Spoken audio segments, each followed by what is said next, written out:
வணக்கம். கடவுளே பயந்த கதை. இத பத்தி தான் பார்க்க போறோம். கடவுள் எப்படிங்க பயப்படுவாரு? அவர் தானே ஆக்குவாரு, அவர் தானே அழிப்பாரு, அவர் தானே எல்லாம். கடவுள் எப்படி பயப்படுவாரு? அப்படி நீங்க கேட்கிறது தெரியுது. இது நான் சொல்லல. கலீல் ஜிப்ரான் அப்படின்னு ஒரு உலகறிந்த ஒரு மிகச்சிறந்த படைப்பாளி ஒரு கதையா சொல்லியிருக்காரு. இந்த கதைய பத்தி தான் பார்க்க போறோம். அதாவது கடவுள் என்ன பண்றாரு அப்படின்னா, ஒரு வழியே அமைதியா நடந்து போய்க்கிட்டே இருக்காரு. நடந்து போய்க்கிட்டு இருக்கப்ப, திடீர்னு பார்த்தா ஒரு முனகல் சத்தம் கேட்குது. என்னடா முனகல் சத்தம் கேட்குதே! அப்படின்னு கிட்ட போய் பார்க்குறாரு. ஒருத்தன் யாருன்னு தெரியாத ஒருத்தன் குத்துயிரும் கொலையுருமா கிடக்குறான். ரத்த வெள்ளத்தில கிடக்குறான். கடவுளுக்கு ரொம்ப பாவமா போச்சு. ச்சே! இப்படி ஒருத்தன் கிடக்குறானே! இவனுக்கு ஏதாவது செய்யணுமே அப்படின்ட்டு கடவுள் அப்படியே தூக்க போறார். தூக்க போகும்போது அவன் சொல்றான் முனகிட்டே, "என்ன தூக்காத" அப்படிங்கிறான். கடவுளே! பைத்தியமாடா நீ? இவ்வளவு அடிபட்டு கிடக்கிற, ரத்த வெள்ளத்தில கிடக்கிற, என்ன தூக்காத அப்படின்னு சொல்லி சொல்ற, அப்படின்னு கடவுள் கேட்கிறாரு. அதுக்கு அவன் என்ன சொல்றான், அந்த அடிபட்டு கிடக்கிறவன், தூக்காத, நான் காப்பாத்தப்படுவேன். ஆனா உனக்கு தான் சிக்கல் அப்படிங்கிறான். ஏய்! எனக்கு என்னடா சிக்கலு? நான் கடவுள்றா. கடவுளுக்கே என்னடா சிக்கல் வந்துரும்? என்ன யார்றா இது பண்றது? அப்படிங்கிறாரு. நான் சொன்னா கேளு. நீ என்னைய தூக்குனன்னு வச்சுக்க, உனக்கு பெரிய சிக்கல் வந்துரும். என் பேர கேட்டாலே நீ என்னைய தூக்கி காப்பாத்த மாட்ட. அப்படின்னு சொல்லி அவன் சொல்றான்.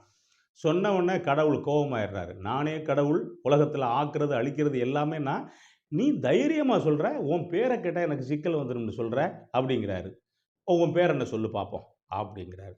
சொல்லிருவேன் யாரு? அவன் வந்து ரத்த வெள்ளத்தில முனகிக்கிட்டே சொல்றான். சொல்லிருவேன், அப்புறம் நீ என்னைய தூக்க மாட்ட, விட்டுட்டு ஓடிருவ அப்படின்றான். பரவால்ல சொல்றா அப்படின்றாரு. நான் தான் சாத்தான் அப்படிங்கிறான். சொன்ன உடனே கடவுளுக்கு ஷாக் ஆயிருச்சு. சாத்தானாடா நீ? நாட்ல பல பேருக்கு கெடுதல் செய்யலியே அவனாடா நீ? யாருக்குமே உன் வாழ்க்கையில நல்லது செஞ்சு பழக்கமே இல்லையே அவனேடா நீ? அப்படிங்கிறாரு. அவன் ரத்த வெள்ளத்தில முனகிக்கிட்டு, ஆமா நான் தான் சாத்தான் அப்படிங்கிறான். இப்ப கடவுள் என்ன செய்வாரு? அவருக்கு எதிரானவர்ல. கடவுள் உடனே, "ச்சீ! நல்ல வேளைடா உன் பேர சொன்னேன். உன்னைய தூக்கி நான் காப்பாத்த இருந்தேன். போடா போ" அப்படின்ட்டு கடவுள் கைய வீசிட்டு போடான்ட்டு கிளம்பிடுறாரு. கிளம்பி கொஞ்சம் தூரம் கடவுள் போய்க்கிட்டே இருக்காரு. கொஞ்சம் தூரம் போன உடனே ஒரு சத்தம் கேட்குது. "கடவுளே!" அப்படின்னு ஒரு அதிகாரமான குரல். யார்றா நம்மள அதிகாரமா கேட்குறான்? யாருமே இல்ல. இவன் மட்டும் தான் குத்துயிரோட கிடக்குறான். சாகட்டும்னு விட்டுட்டு வந்துட்டோம். யார்றா அப்படி அதிகாரமான குரல் கேட்குது அப்படின்னு பார்த்தா, திரும்பி பார்த்தா அதே சாத்தான் தான். "மரியாதையா என்னை காப்பாத்து" அப்படிங்கிறான். எது மரியாதையாவா? டேய்! நீ எனக்கு எதிரானவன்டா.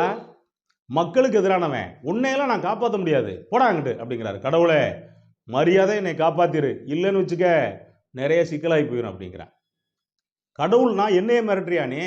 நான் பல பேருக்கு சாபமும் குடுப்பேன், வரமும் குடுப்பேன்டா. இந்த உலகத்த நெனச்சா ஆக்குவேன், நெனச்சா அழிப்பேன். எனக்கே நீ வந்து இவ்வளவு குடுக்குறியே, மிரட்டுறியா நீ? காப்பாத்த முடியாது. போடா! அப்படின்ட்டு கடவுள் நகர்றாரு. போகாத அப்படிங்கிறான் திரும்ப. என்னடா எனக்கு மிரட்டுற அப்படிங்கிறான். இந்த பாரு, என்னை காப்பாத்தலன்னு வச்சுக்க, சிக்கல் உனக்கு தான் அப்படிங்கிறான். இப்ப கடவுளுக்கு குழப்பம் வந்துடுது. உன்னைய நான் ஏன்டா காப்பாத்தணும்? ஒரு எதிரிய போய் காப்பாத்தி, எனக்கு நானே சூனியம் வச்சுக்கிறதுக்கா? காப்பாத்த முடியாது போடா! அப்படிங்கிறாரு. கடவுளே! காப்பாத்தலன்னு வச்சுக்க, நீ நல்ல பேர் எடுத்துக்க முடியாது முதல்ல புரிஞ்சுக்க அப்படிங்கிறான். கடவுள் நின்னு யோசிச்சு திரும்பி வர்றாரு. டேய்! ஏன்டா போட்டு குழப்புற? என்னடா பிரச்சனை உனக்கு? அப்படின்னு கடவுள் கேட்கிறாரு. இந்த பாரு, நீ நல்லவன். எப்படி நல்லவன்? மக்களுக்கெல்லாம் நல்லது செய்ற. நல்ல பேர் எடுத்துக்கிற. வரம் குடுக்குற. எல்லாமே செய்ற. உனக்கிட்ட வேண்டுதலுக்கு வந்தா எல்லாம் சரியாயிருது. நீ நல்லவன். நல்லவன் கரெக்ட் தானே? ஆமா, நல்லவன் தான்.